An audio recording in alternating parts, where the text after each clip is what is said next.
जय हिंद दोस्तों। आज से हम लोग झारखंड की जनजाति के बारे में पढ़ने वाले हैं। ये टॉपिक बहुत ही इंपॉर्टेंट होगा क्योंकि जनजाति से क्वेश्चन हमेशा देखने को मिलता है। आप लोगों को पता होगा दोस्तों कि झारखंड में टोटल 32 जनजाति है। इसमें से कुछ जनजाति तो बहुत ही ज्यादा इंपॉर्टेंट है जिससे क्वेश्चन रिपीट किया जाता है।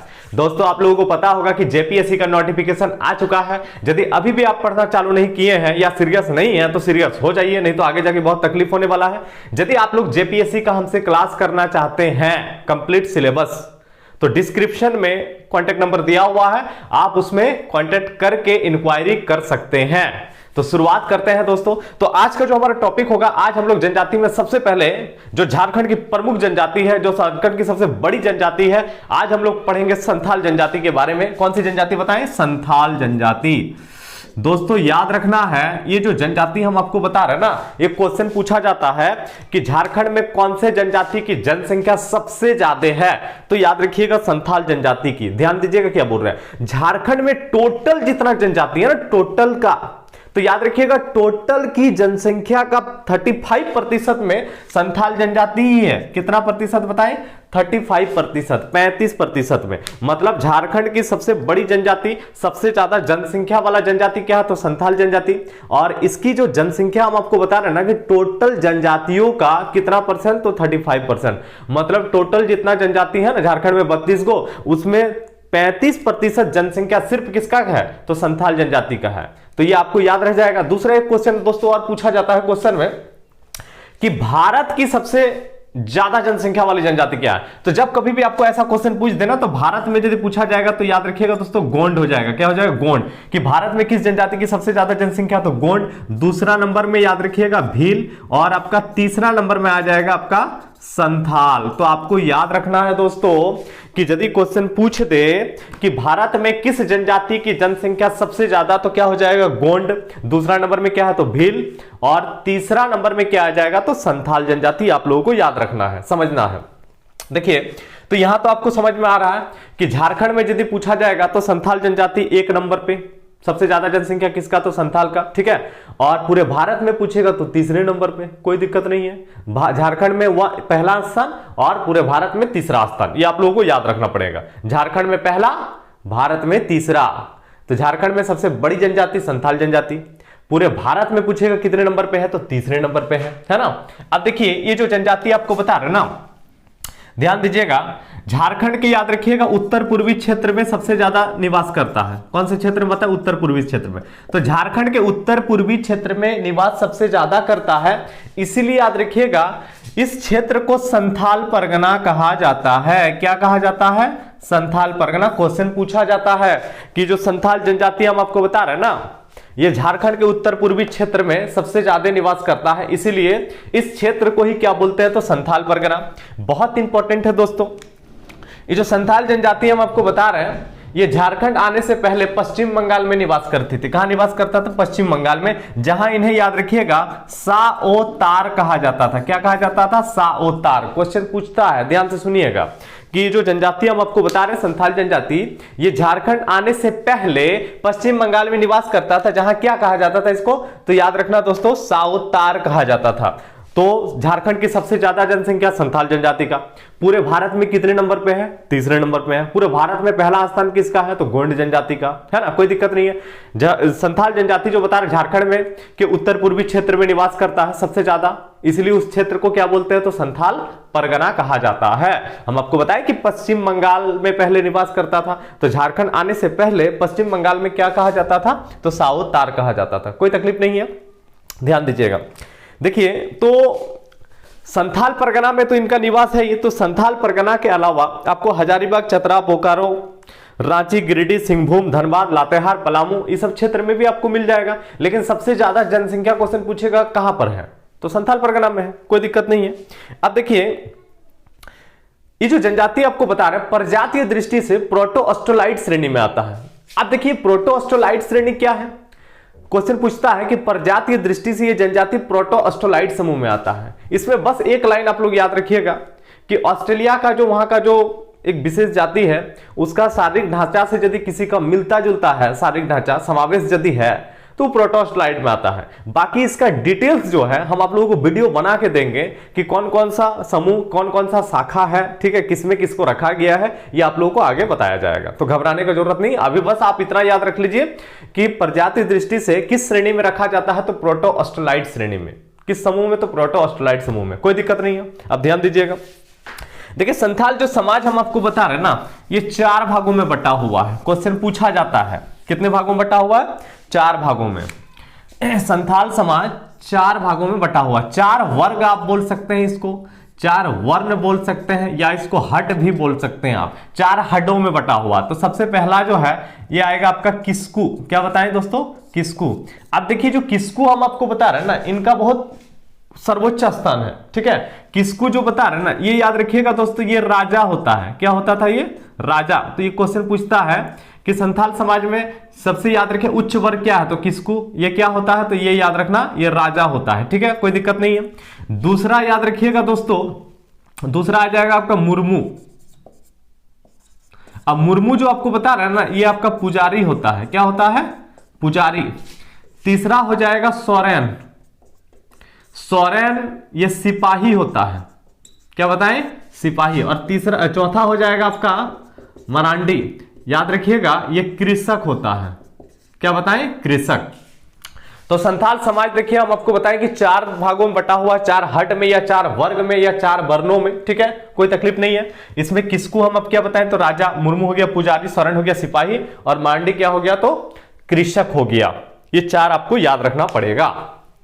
और एक क्वेश्चन पूछा जाता है कि संथाल में टोटल कितना गोत्र पाया जाता है, तो गोत्र पूछेगा। टोटल 12 को गोत्र पाया जाता है संथाल में। और 12 को गोत्र जो आप लोगों को पता होगा, इसमें हसदा, मुर्मू, किस्कू, है ना, मरांडी, ये सारा चीज आ जाएगा, सोरेन, ठीक है। तो टोटल क्वेश्चन पूछा जाता है कि टोटल कितना को गोत्र, तो टोटल 12 गोत्र पाया जाता है। किस जनजाति में हम आपको बताएं, तो संथाल, ठीक है, कोई दिक्कत नहीं है। तो झारखंड की सबसे ज्यादा जनसंख्या वाला जनजाति क्या है, तो संथाल जनजाति। तो झारखंड में पहले स्थान, पूरे भारत में तीसरे स्थान, ठीक है। झारखंड के उत्तर पूर्वी क्षेत्र में सबसे ज्यादा निवास करता है, इसीलिए उस क्षेत्र को संथाल परगना कहते हैं। कोई दिक्कत नहीं है। ये यहां आने से पहले पश्चिम बंगाल में निवास करता था, जहां उन्हें साओतार कहा जाता था। पता चल रहा। प्रजाति दृष्टि से प्रोटोस्टलाइट समूह में 4 हडों में बटा हुआ है, किस्कू, मुर्मू, सोरेन और याद रखिएगा मरांडी, ठीक है। सबसे ऊंचा दर्जा किनका है, तो किस्कू का हो, राजा हो गया, ठीक है। मुर्मू हो गया पुजारी, सोरेन हो गया सिपाही, और याद रखिएगा दोस्तों मरांडी क्या हो गया, तो कृषक हो गया। मरांडी क्या हो गया, कृषक हो गया। अब थोड़ा सा हम लोग विवाह का बातचीत कर लेते हैं। इसमें से भी काफी क्वेश्चन पूछा जाता है कि देखिए संथाल समाज में क्वेश्चन पूछता है कितने प्रकार का विवाह प्रचलित है, तो टोटल 8 प्रकार का विवाह प्रचलित है। 8 टाइप का। कितने टाइप का, 8 टाइप का विवाह प्रचलन में, ठीक है। तो 8 प्रकार का विवाह प्रचलन में है। 8 के बारे में हम आपको बताएंगे दोस्तों, याद रखना है। देखिए संथाल में आपका एक विवाह की प्रथा पाई जाती है। कितना बताएं, एक विवाह की प्रथा पाई जाती है। साथ में बाल विवाह का प्रचलन नहीं है। बहुत इंपॉर्टेंट है, याद रखना है। एक विवाह की प्रथा है, साथ में बाल विवाह का प्रथा नहीं है इसमें। तो हम आपको विवाह के बारे में बताने जा रहे हैं। कितना टाइप का विवाह, तो सबसे पहला जो है, सबसे इंपॉर्टेंट जो है, वो है आपका किरिंग बापला। देखिए विवाह को ही याद रखिएगा बापला कहा जाता है। ध्यान दीजिएगा दोस्तों, ठीक है। विवाह जो हम आपको बता रहे हैं ना, इसको क्या बोला जाता है, तो बापला कहा जाता है। तो दोस्तों याद रखना, ये जो किरिंग बापला हम आपको बता रहे हैं ना, किरिंग बापला, ये सबसे प्रचलित विवाह है, ठीक है। संथाल समाज का सबसे प्रचलित विवाह क्या है, तो किरिंग बापला। क्वेश्चन पूछता है सबसे लोकप्रिय क्या है, तो किरिंग बापला। देखिए किरिंग बापला माता पिता के माध्यम से होता है, जैसे अरेंज मैरिज होता है ना, ये वही चीज है, ठीक है। तो क्वेश्चन पूछेगा सबसे लोकप्रिय विवाह क्या है, तो किरिंग बापला है। बाकी देखिए इसके बाद वाला भी जो है काफी 7 को बहुत इंपॉर्टेंट है। अब उसके अलावा बढ़ाइएगा तो और भी कुछ ना कुछ प्रचलन में था, लेकिन अभी टोटल याद रखिएगा 8 गो है। तो 8 के बारे में आपको जानकारी रहना चाहिए। तो शुरुआत करते हैं। देखिए तो एक हो गया किरिंग बापला। उसके बाद एक आता है आपका दूसरा नंबर पे जो है, वो है आपका गोलाइटी बापला। गोलाइटी बापला। तो गोलाइटी बापला, या फिर याद रखिएगा इसको हम गोलट भी बोल सकते हैं। क्या बोल सकते हैं, गोलट। अब गोलट देखिए दोस्तों क्या होता है कि जिस घर में हम जिस घर में बोल सकते हैं कि बेटी का शादी करेंगे, वहीं से पुतोहू भी लेकर के आएंगे।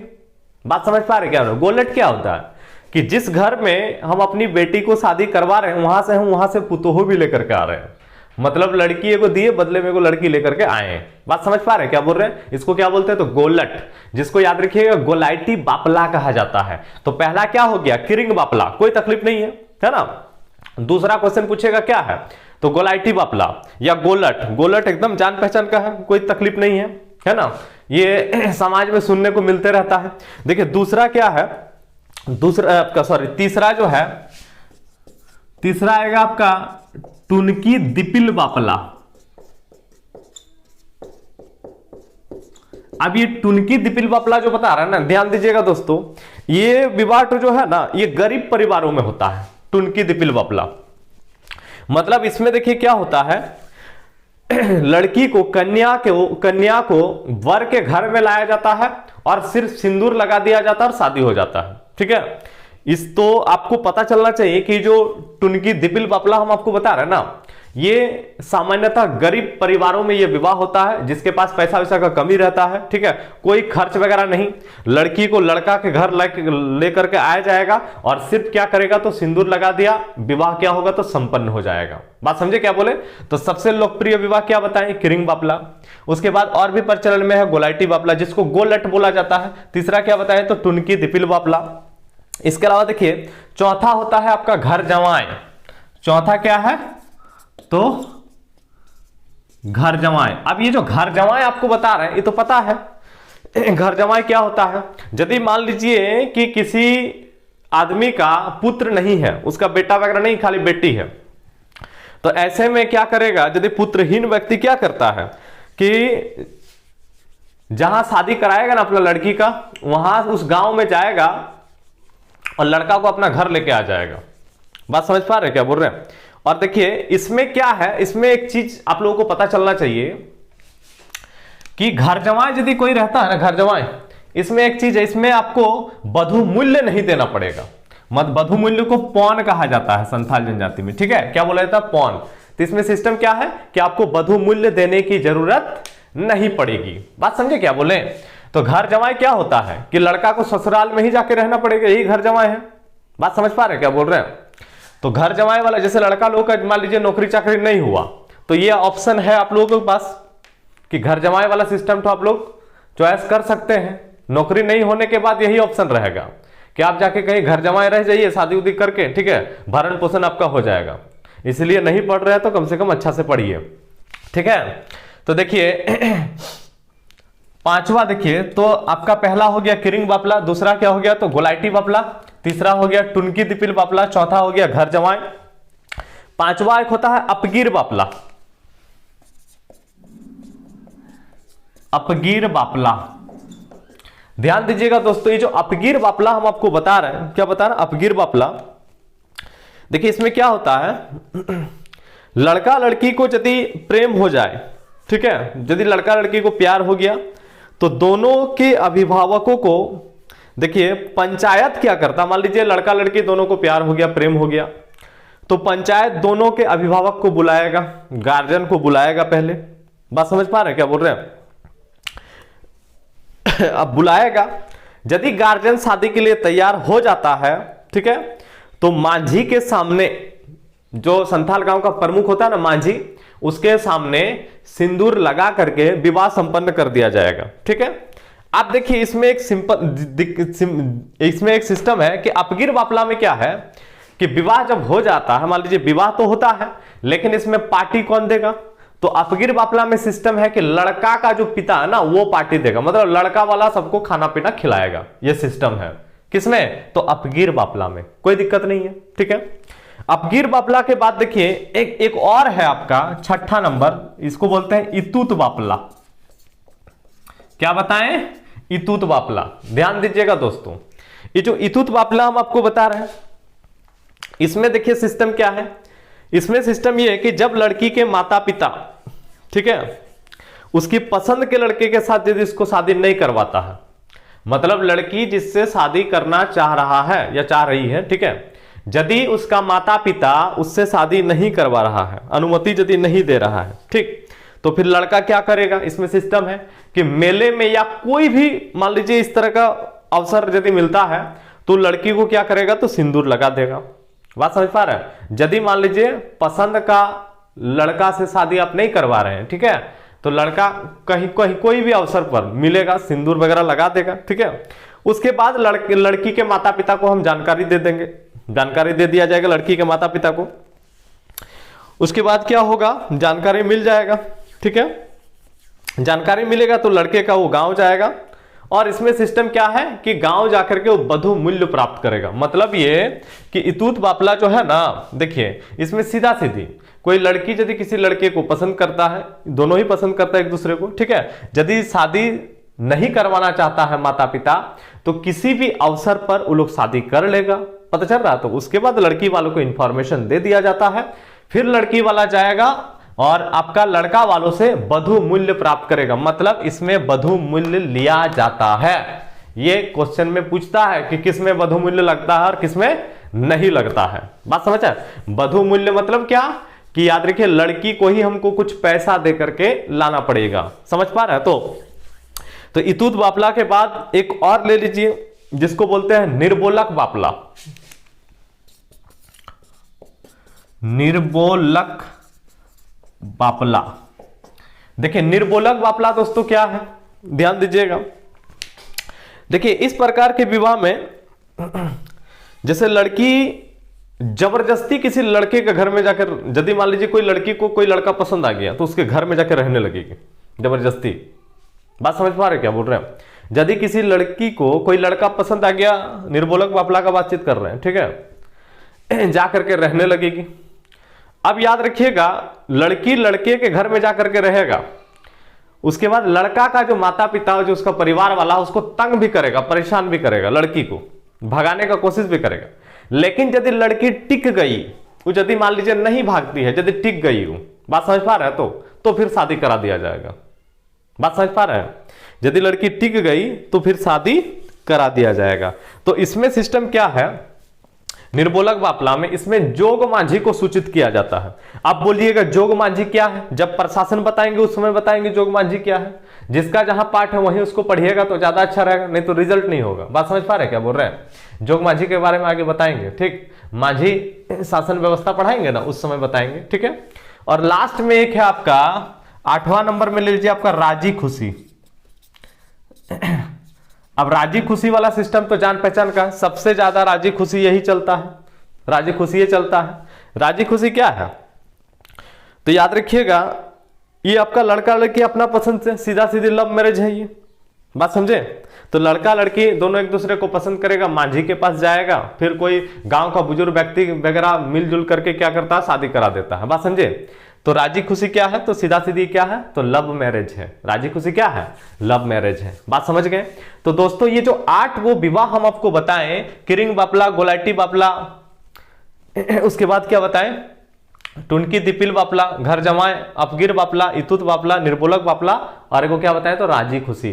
पूछेगा सबसे लोकप्रिय क्या, तो किरिंग बापला, जो क्वेश्चन में पूछा जाता है।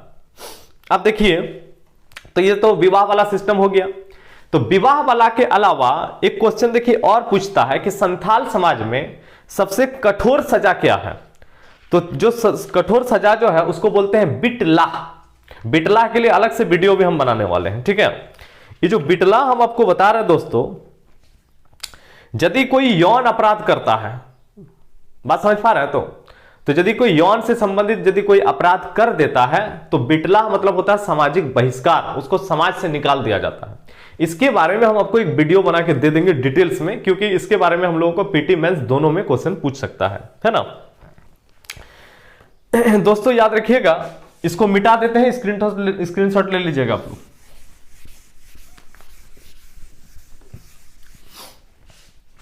जैसे संथाल समाज में युवा गृह होता है, युवा गृह। तो जो युवा गृह होता है ना संथाल समाज में, उसको घोटुल बोला जाता है। पूछता है क्वेश्चन, घोटुल।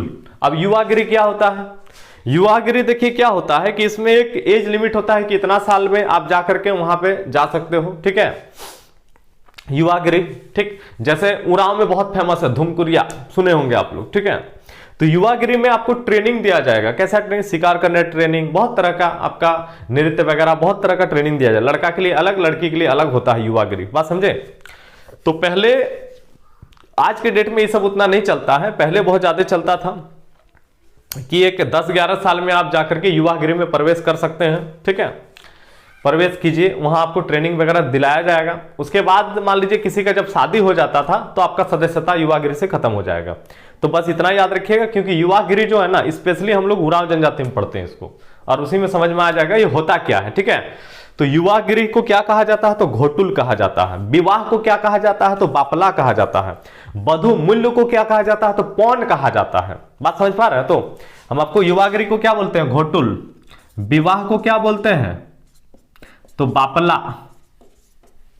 वधु मूल्य को क्या बोलते हैं? तो याद रखिएगा पौन। ये सब याद रखना आप लोगों को। जैसे गांव को आतो कहा जाता है, गांव को क्या बोलते हैं? तो याद रखना आतो। गांव को क्या बोलते हैं? आतो, ठीक है। और ग्राम प्रधान को बोलते हैं मांझी। तो ये सब चीजें जो है इसको हम लोग आगे जिक्र करने वाले हैं कि मांझी क्या होता है, प्रशासन क्या होता है ना। ये सब चीजें आगे हम आप लोगों को बताएंगे, ठीक है दोस्तों। इसमें कुछ और चीजें आप लोगों को समझना है, जैसे और कुछ भी क्वेश्चन पूछा जाता है। जैसे आप लोगों को पता होगा कि राजमहल के पहाड़ी क्षेत्र में संथाल का जो निवास स्थान है उसको दामिनी कोह कहा जाता है। और दोस्तों याद रखिएगा, दामिनी कोह का स्थापना 1837 में हुआ था। ये क्वेश्चन पूछा जाता है कि राजमहल के पहाड़ी क्षेत्र में इसके निवास स्थान को क्या कहा जाता है? तो दामिनी कोह कहा जाता है। इसके अलावा कुछ त्योहार के बारे में पूछा जाता है। सरहुल कर्मा, एरोक बांधना, जापाड़, सोहराय, सकरात, ये सब क्या है? संथाल का प्रमुख त्योहार है। और ये त्योहार सब जो है ना, सब कृषि से जुड़ा हुआ है। बात समझ पा रहे हैं क्या बोल रहे हैं? देखिए संथाल टॉपिक बहुत ही बड़ा टॉपिक है, पता चल रहा है? तो इसमें आप सिर्फ समझ लीजिए, देखिए 2-3 गो टॉपिक इसका अलग पार्ट मिलेगा। एक तो बिटला का मिल जाएगा, प्रशासन का मिल जाएगा, प्रमुख त्योहार का मिल जाएगा। विवाह के बारे में तो हमने आपको इसी में बता दिया है, ठीक। इसके अलावा जितना भी त्योहार है इनका सब याद रखिएगा आषाढ़ महीना से शुरुआत होता है। ये क्वेश्चन में हम लोगों का पूछा जाता है कि संथाल जनजाति में त्योहार जो है कौन से महीना से शुरुआत होता है? आषाढ़ महीना से। अब देखिए कभी यदि आपको पूछा जाता है कि काम क्या करता है, पेशा क्या, तो कृषक है। शुरुआत से याद रखिएगा संथाल जनजाति जो है ना, ये अस्थायी कृषक रह चुका है। बात समझे क्या बोले? जैसे आप लोग सुने होंगे कि ये जो संथाल जनजाति है ये अस्थायी कृषक है।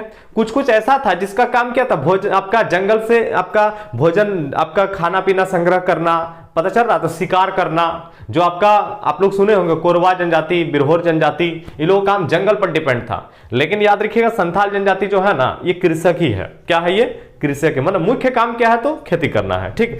इसके अलावा संथाल जनजाति में मुख्य पेय पदार्थ क्वेश्चन पूछता है तो हड़िया हो जाएगा। मुख्य पेय पदार्थ क्या है? तो हड़िया है।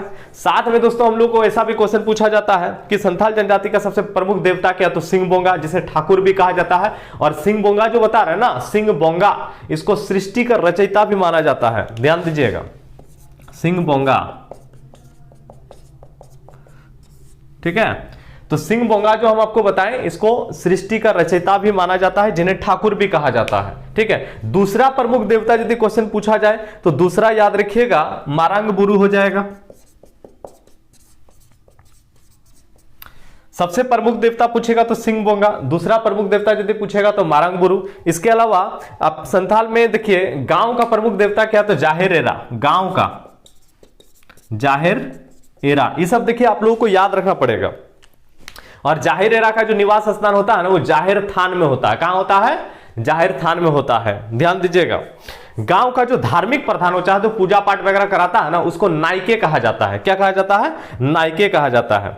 देखिए नायके का जितना भी धार्मिक तौर तरीका जो कुछ भी होता है वो सारा का सारा काम याद रखिएगा नायके। उसी तरह जैसे घर का जो देवता होता है उसको बोलते हैं ओड़ाक बोंगा। क्या बोलते हैं उसको? ओड़ाक बोंगा। तो दोस्तों ये संथाल जनजाति जो आपको बता रहे ना, जैसे शव को, लाश को दफनाने और याद रखिएगा जलाने, दोनों प्रथा इसमें प्रचलन है। दफनाना और जलाना दोनों ही प्रथा प्रचलन है। तो इसमें जितना भी चीजें हम आप लोगों को बताए हैं, देखिए ये सब बेसिक चीज है, ठीक है। जैसे एक विवाह के बारे में बताए, वो बहुत इंपॉर्टेंट पार्ट है, उसको आप लोग थोड़ा सा बढ़िया से याद रखिएगा। बाकी सब बेसिक चीजें हैं, क्वेश्चन हम लोगों को पूछा जाता है। इसमें से कुछ टॉपिक ऐसा है, जैसे प्रशासन हम आपको अलग से बता देंगे, बार बार बता रहे हैं, ठीक है। बिटला हम आपको बता देंगे, ठीक। पर्व त्योहार के बारे में भी अलग से वीडियो आप लोगों को मिल जाएगा। तो दोस्तों यदि आप लोगों को वीडियो अच्छा लगा है तो वीडियो को लाइक शेयर वगैरह जरूर कर दीजिएगा। मिलते हैं नेक्स्ट वीडियो में। जय हिंद दोस्तों। और आप लोग कोशिश करेंगे कि वीडियो इस तरह का मिलता रहेगा, ठीक है।